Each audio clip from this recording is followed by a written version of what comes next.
बहुत समय पहले की बात है।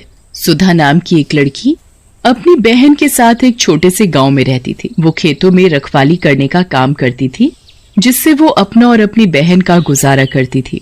एक बार की बात है, वो खेतों पर रात को रखवाली करने गई हुई थी।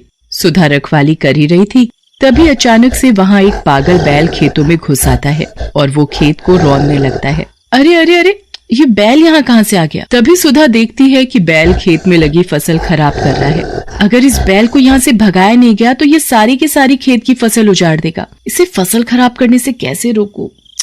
अगर इसे जल्दी नहीं रोका गया तो ये सारी की सारी खेत तबाह कर देगा। सुधा इधर उधर देखती है, पर उसे कुछ समझ नहीं आ रहा था कि वो बैल को खेतों से कैसे भगाए। ऐसे तो ये बैल सारी के सारी खेत खराब कर देगा और लोगों की मेहनत पर पानी फेर देगा। लोगों ने फसल उगाने के लिए कितनी मेहनत की है और कितना पैसा लगाया है। इस तरह तो सभी गांव वाले भूखों मर जाएंगे। मुझे इस बैल को खेत खराब करने से रोकना होगा।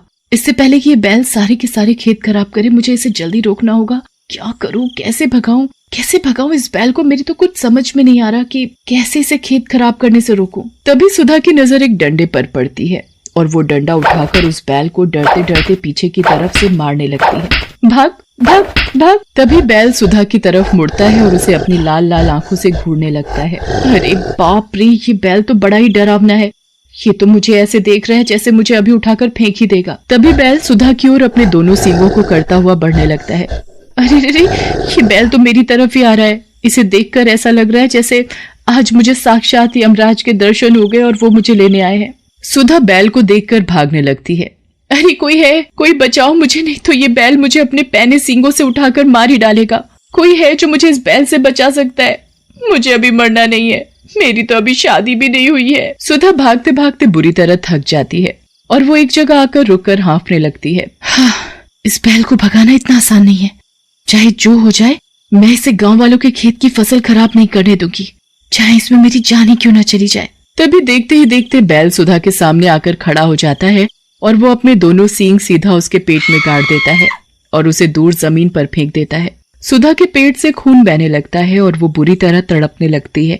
हाय रे, मेरा पेट, कोई बचाओ, कोई है तो कोई बचाओ। सुधा अपना पेट पकड़कर जैसे तैसे खड़ी होती है और भागने की कोशिश करती है। इस बैल ने तो मेरी हड्डी पसली तोड़कर रख दी। तभी बैल फिर आ जाता है और सुधा को जोर से उठाकर जमीन पर पटक देता है, जिससे उसकी मौत हो जाती है। फिर वो पागल बैल वहां से चला जाता है। अच्छा हुआ ये बैल यहाँ से चला गया, चलो कम से कम खेत खराब होने से तो बच गए। तभी सुधा जमीन पर पड़े अपने शरीर को देखती है। अरे, ये जमीन पर तो मैं पड़ी हूँ, पर ये कैसे हो सकता है? मैं तो यहाँ हूँ। फिर सुधा अपने ही शरीर को हिलाने लगती है। तभी उसे समझ आता है कि उसकी मौत हो चुकी है और वो एक चुड़ैल बन चुकी है। नहीं नहीं, मैं नहीं मर सकती। मेरी बहन का क्या होगा जब उसे पता चलेगा कि उसकी बहन की मौत हो चुकी है। चुड़ैल पूरी रात वहीं अपने शरीर के पास बैठी रोती है और जैसे ही सुबह होती है, तभी कुछ गांव वाले खेतों पर काम करने आते हैं तो देखते हैं कि सुधा की लाश पड़ी है। ये तो सुधा है, पर ये मरी कैसे? इसे किसने मारा होगा और इसके शरीर पर किसने इतनी बेरहमी से चोट पहुंचा रखी है? रे भाई, अब हूणी को कौन टाल सकता है? फिर सभी गांव वाले सुधा की लाश को उसकी बहन के पास पहुंचा देते हैं, पर किसी को नहीं पता था कि सुधा को एक पागल बैल ने मारा है। और फिर सभी गांव वाले मिलकर सुधा का अंतिम संस्कार कर देते हैं और फिर अपने अपने घर चले जाते हैं। और फिर अगली सुबह सभी गांव वाले अपने अपने काम में लगे हुए थे। तभी अचानक से वही पागल बैल वहां आ जाता है और वो गांव में घूमने लगता है। तभी बैल की नजर एक आदमी पर पड़ती है जो अपनी रेहड़ी पर सब्जी बेच रहा होता है। तो वो बैल उसकी सब्जी की रेहड़ी को अपने सींगों से उठाकर फेंक देता है और उस आदमी के पीछे पड़ जाता है। कोई बचाओ, नहीं तो ये बैल मुझे मार देगा। फिर देखते ही देखते वो बैल उस आदमी को अपने सींगों से उठाकर फेंक देता है। हाय हाय हाय हाय हाय, मर गया रे, मेरी कमर।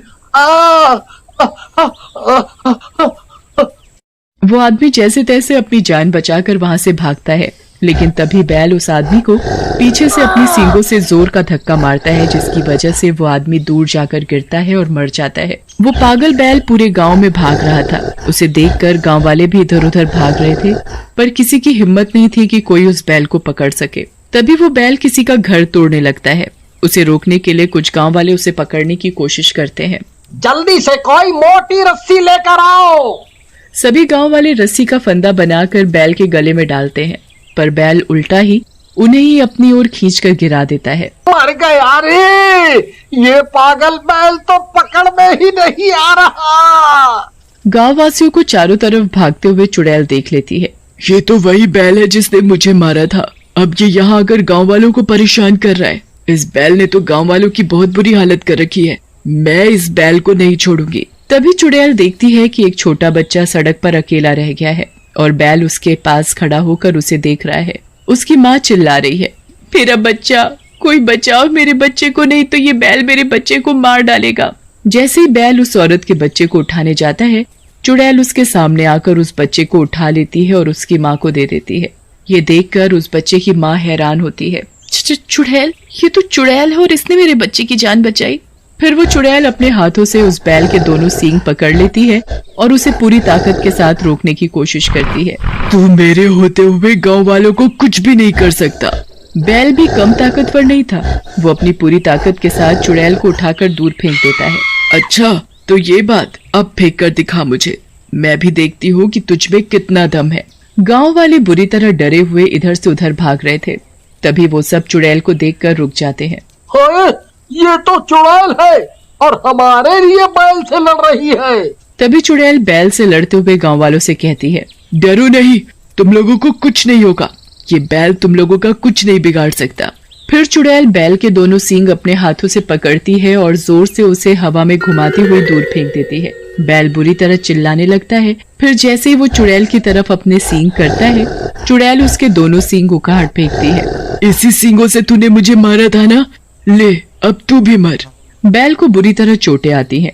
उसका पूरा शरीर लहूलुहान हो जाता है और वो दर्द से बुरी तरह जोर जोर से चीखने चिल्लाने लगता है। फिर देखते ही देखते वो मर जाता है।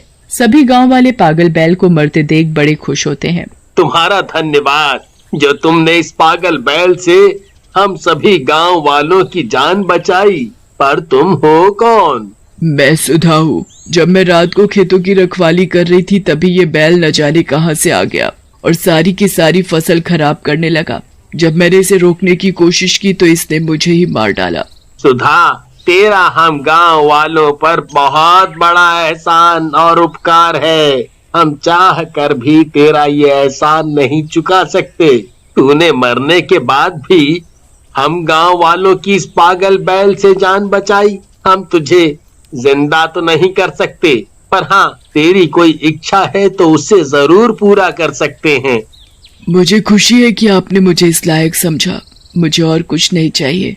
बस आप सभी मेरी बहन का अच्छे से ध्यान रखना और उसकी शादी जैसे मैं चाहती थी वैसे ही धूमधाम से करना। सुधा, हम तुम्हारी ये इच्छा जरूर पूरी करेंगे। फिर चुड़ैल गांव वालों और अपनी बहन से विदा लेकर गायब हो जाती है और उसे एक नेक काम करने की वजह से मुक्ति मिल जाती है।